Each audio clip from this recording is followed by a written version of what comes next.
In this opportunity, I would like to discuss about the hortatory exposition text, a type of text that we often encounter in various forms of communication, both written and spoken. This text aims to convince or persuade the readers or listeners to do something or adopt a particular viewpoint. In this presentation, we will explore in more depth the characteristics, purposes, and real-life examples of how hortatory exposition texts are applied. Let's begin by understanding what hortatory exposition is and why this type of text is so important in our communication. Next, here are several points that we will discuss, which are the key elements that we must. Let's start with the definition and purpose of a hortatory exposition text. As mentioned earlier, a hortatory exposition is a type of text that aims to persuade or convince the audience to adopt a particular opinion or take specific action. This text typically presents arguments or reasons to support a certain viewpoint, with the intention of influencing the readers or listeners. The purpose of a hortatory exposition is clear: it is to persuade, convince, or motivate the audience to believe in something or act in a certain way. For example, in campaigns about environmental issues, a hortatory exposition text encourages people to take actions like reducing waste, recycling, or conserving energy. The ultimate goal is to change the way the audience thinks or behaves. Now, let's take a look at the generic structure of a hortatory exposition text. There are three main parts in this type of text. Thesis statement: this is the introduction, where the author presents the issue or topic and gives their opinion or point of view.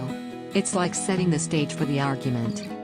Arguments: this is the body of the text, where the author provides reasons and evidence to support the thesis. The author may present facts, statistics, examples, or expert opinions to back up their claims. Recommendation/conclusion: finally, the text concludes with a recommendation or a call to action. The author emphasizes what the audience should think, believe, or do as a result of the argument NBSP presented. Next, we'll discuss the expression of stance in hortatory exposition text. This refers to how the writer expresses their opinion or stance on the topic. In this type of text, the writer's position on the issue is clearly stated, and they may use various expressions to show their point of view, such as expressions of stance. My point of view about is. From my point of view. Personally, I believe. I strongly believe that. I believe that. It is important to. We should consider. It is clear that. These expressions help to emphasize the writer's perspective and strengthen the argument, making it clear to the audience what the writer wants them to believe or do. Finally, let's talk about the language features of a hortatory exposition text. The language used in this text is crucial for persuading the audience. Some common language features include modal verbs. Words like should, must, ought to, have to are used to express necessity or obligation. For example, we should protect the environment.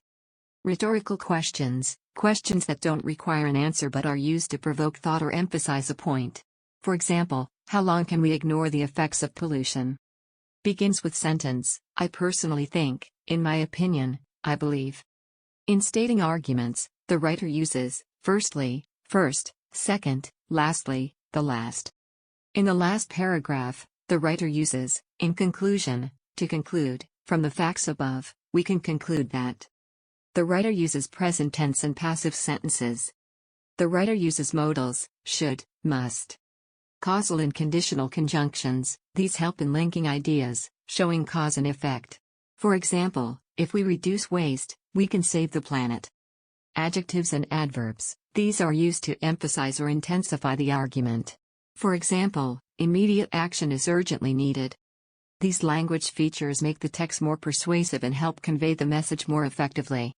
In summary, understanding the definition, purpose, generic structure, expression of stance, and language features of a hortatory exposition text allows us to appreciate how it works in influencing and persuading an audience. Now, let's move on to see how these elements are applied in real-world examples.